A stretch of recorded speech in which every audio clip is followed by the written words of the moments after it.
So children are not natural participants in the legal process. And as judges and lawyers,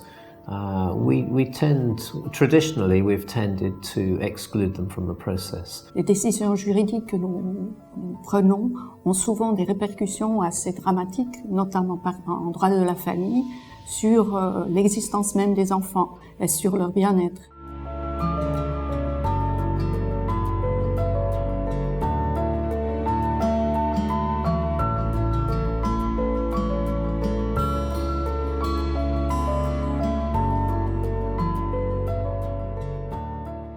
Il faut être très prudent en opposant les tribunaux religieux avec l'État. On voit bien que les choses sont plus complexes, qu'il y a un enchevêtrement entre les deux, il y a de l'étatique dans les tribunaux religieux, il y a du communautaire dans l'étatique, etc.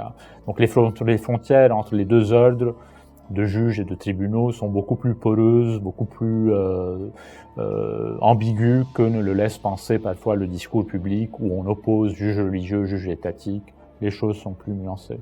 La situation au Liban est très variable en fonction des tribunaux, des juges, qu'ils soient religieux ou civils. Donc, ce qui est certain, c'est que, en tant que système de protection ou de prise en compte des intérêts de l'enfant et de la place de l'enfant dans les tribunaux, ce système n'existe pas encore, ou en tout cas est très fragile. Nous pensons qu'un certain nombre de législations aujourd'hui n'intègrent pas encore suffisamment les préceptes de la justice restauratrice.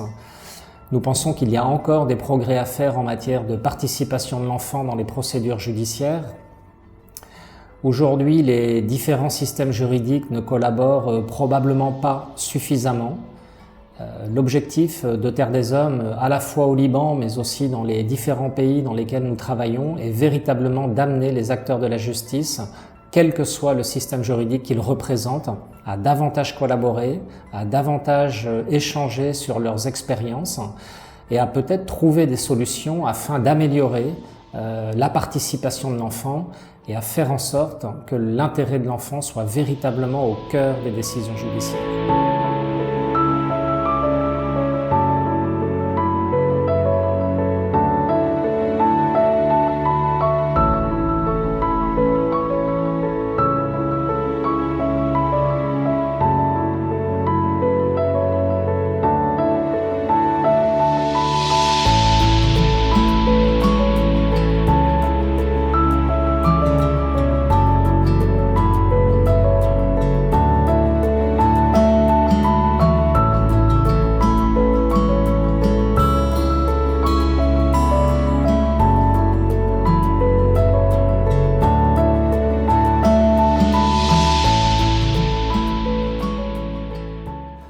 L'ensemble des participants ont pu être accueillis dans différentes juridictions confessionnelles.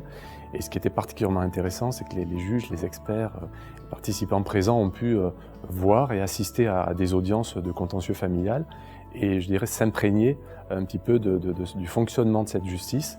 Et finalement, pour se rendre compte que malgré certaines différences, le traitement du contentieux familial au Liban, comme dans tous les pays, obéit finalement aux mêmes logiques et on traite les mêmes problèmes avec des règles différentes, avec des contextes culturels différents, mais au cœur de ce contentieux, toujours des questions qui sont finalement universelles et toujours la préoccupation essentielle, comment défendre les droits des enfants et la parole des enfants devant ces juridictions. On a commencé à s'intéresser à partir de l'an 2000 en Suisse au sort des enfants. On a introduit la participation des enfants dans les procédures. Je peux vous dire que une très grande majorité, ou en tout cas un très grand nombre de juges étaient très récalcitrants, aussi parce qu'ils n'étaient absolument pas formés pour ça, à même envisager de laisser entrer un enfant dans un tribunal et à l'interroger de la manière dont il faut interroger les enfants et donc suivre les formations qu'il faut pour être à la hauteur de cette tâche-là. Mais on sent que derrière la diversité des systèmes judiciaires et des lois applicables se dégage une zone de convergence et certainement la possibilité d'évoluer pas à pas et de réfléchir ensemble entre magistrats qui appliquent des lois différentes à certains points essentiels qui doivent être préservés et un minimum, une protection minimale au profit des enfants. ليس هناك فرقا كبيرا بين ما يثبت من حقوق الطفل أو من مبادئ العدالة بين المنهج الديني والمنهج الوضعي.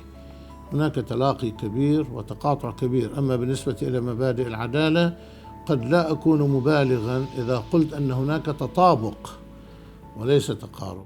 À part dans des cas très exceptionnels et rares, le savoir-faire chez les acteurs du droit et de la justice au Liban par rapport aux enfants dans les tribunaux reste très limité.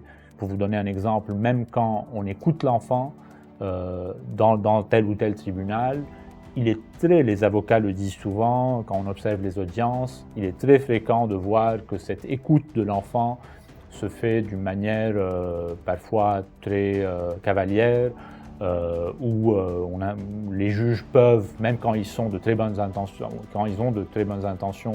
les juges interrogent l'enfant de manière assez directe, parfois en présence d'adultes de sa famille qui peuvent évidemment faire pression sur lui, l'influencer, etc. Donc, même quand il y a des pratiques individuelles qui, avec les meilleures intentions du monde, on voit qu'il y a un savoir-faire qui est absent. Les juges religieux ont des initiatives intéressantes. Maintenant, est-ce que financièrement, ils peuvent payer un expert psychologue ou psychiatre pour faire entendre l'enfant ou pour déceler des choses qu'eux n'arriveraient pas à faire? هناك مشكلة أنه قد يكون استعداد بعض القضاة وأهليتهم ليست كافية بالشكل المطلوب لمراعاة هذه الحقوق، إما لأنهم لا يلتفتون إلى بعض الخصوصيات أو لأنهم لا يعرفون بعض الخصوصيات. أهلية المتخصص أيضا مشكلة أخرى وهي تحتاج إلى أكثر من جهد. هناك حاجة مادية أيضا لتأهيل المتخصص لهذه الحالة الخاصة لهذا النهج الخاص في التعامل. À défaut d'harmoniser le droit, on peut au moins travailler sur une uniformisation des pratiques, par exemple sur l'audition de l'enfant ou des pratiques du procès. I think we have quite a lot to learn about being flexible in our approach to court hearings, and my thoughts about judgecraft reflect that a bit, that one of the things I like to promote is the idea of judges being creative in their solutions and stepping outside of the box and being brave and saying we can do it differently. I'm the judge, I'm in charge, I'm going to do it like that. Even though we haven't done it like that before. Et donc c'est par ce genre d'échange, de travail, de communication, de concertation que peut-être les choses peuvent progresser. Et l'idée n'est pas de dire la justice religieuse est mauvaise, la justice civile est forcément bonne. La solution, elle est peut-être un peu au milieu, elle est peut-être faite de concessions de part et d'autre.